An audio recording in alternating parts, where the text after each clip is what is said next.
السلام عليكم ورحمة الله تعالى وبركاته. مرحبا بكم معايا في شهوة جديدة من شهوات منزلية. باقا اختي ما وجدتيش حلوى العيد او صابلي ديال العيد؟ اليوم ان شاء الله اجي نوجدو انا وياك اسهل صابلي يمكن لك توجديه في هذا العيد هذا. شي حاجه اللي هي بسيطه باقل من 20 درهم واقل من 15 دقيقه غنوجدوا واحد الصابلي اللي هو رائع جدا، ساهل ماهل وبسيط، واهم حاجه انه بنين وكيجي المذاق ديالو رائع جدا. كما كتشوفوا هنايا خديت واحد القصريه وضعت فيها 125 غرام ديال الزبده ديال التوريق. انا دائما كنستعمل لده.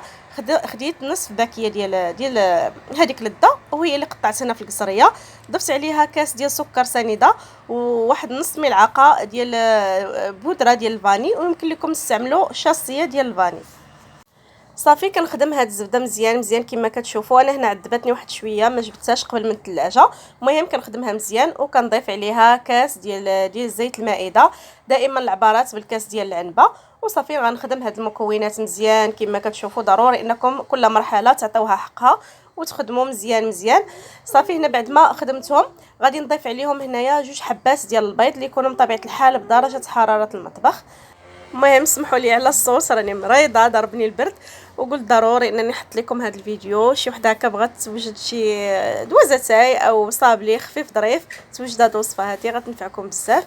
المهم هنا كما كتشوفوا بعد ما خدمت البيض مزيان مزيان مع باقي المكونات ضفت هنايا تقريبا نص كاس ديال الكوك او 4 المعالق كبار ديال الكوك، وغادي نضيف عليهم هنا شاصيه ديال الخماره من فئه 8 غرام. وغادي نخدم هاد المكونات مزيان مزيان بهذا الشكل هذا كما كتشوفوا. صافي وكنبدا نضيف الدقيق بشويه بشويه كما كتشوفوا. انا كنجمع العجين على هذا الشكل هذا كما كتشوفوا. دائما كما كنقول لكم اي عجين اي حلوه او صابلي ما كنعجنوش العجين، فقط كنجمعوا بحال هكا حتى كيختفي الدقيق وكنحصلوا على عجينه ما كتكونش قاصحه وما كتكونش رطبه كتلصق في اليدين.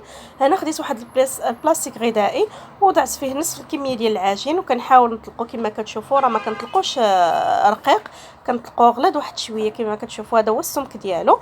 وخديت هنايا واحد الفرشيطه وغندير واحد الاشكال هكا من الفوق كما كتشوفوا بشكل عشوائي. كنحاول هكا غير كن هكا كندير واحد الخطوط بالفرشيطه وكنشعكك داك العجين هكا من الفوق كما كتشوفوا. المهم ما عرفتش كيفاش غادي نوصل لكم الفكره، ولكن الفيديو راه واضح كيفاش كندير ليها. المهم هذا الشكل هذا فاش كطيب الصراحه كيجي فيه واحد الشكل من الفوق زويون. صافي كما كتشوفوا هنايا بدا خديت غير الكاس وبديت كنقطع هكا على شكل هلالات بهذا الشكل هذا كما كتشوفوا. لكم الاختيار ديروهم اما رقاق اما غلاظ على حسب الرغبه. صافي بديت كنقطع هكا هلالات بهذا الشكل هذا وكنستف في اللاطه. طريقه كما كتشوفوا سهله وبسيطه، وهذا الصابلي هذا بالزربه كيوجد. ها انتم كما كتشوفوا كنستمر بحال هكا كنكمل العجين ديالي كامله بنفس الطريقه. كما شفتوا ما كاين ما سهل من هذا الصابلي هذا، شي حاجه اللي هي سهله وبسيطه.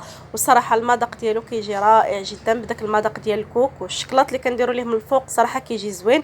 جربوه وانا اكيد غينال اعجابكم.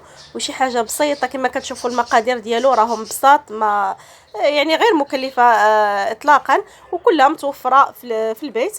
صافي كما كتشوفوا بعد ما كملت الكميه كامله ديال العجين استفتها في اللاطه وغادي ندخلها للفران. كنطيبوها بحال الصابلي، كنطيبوه من التحت حتى كيطيب وكنحمروه من الفوق. ضروري انكم تحمروه مزيان من الفوق، ما تخليوهش بيض، ياخذ واحد التحميره زوينه من الفوق. وصافي وكنجبدو كما كتشوفوا هنايا راه طيبته. خديت هنايا الشكلاط ذوبته ودرتو هنايا في واحد البلاستيكه وغادي ندير خطوط عشوائيه من الفوق. التزيين صراحه كيبقى حسب الرغبه، ولكن بالشكلاط صراحه كيجي زوين. صافي كندير خطوط بحال هكا من الفوق على هذا الشكل هذا كما كتشوفوا. وصافي وكنخليه حتى كينشف هكا داك الشكلاط وكنجمعوا. صراحه شي حاجه اللي هي زوينه وسهله وبسيطه تفرحوا به وليداتكم وتفرحوا به في هذا العيد. نتمنى يعجبكم الفيديو ديال اليوم. الى عجبكم بحال دائما ما تبخلوش عليا بلايك لا فيديو واشتركوا في القناه باش دائما يوصلكم الجديد ديالي. نتمنى دائما تكونوا على خير وبخير، وعواشركم مبروكه وعيد مبارك سعيد، وبسلامه عليكم الى فيديو قادم ان شاء الله. بسلامه.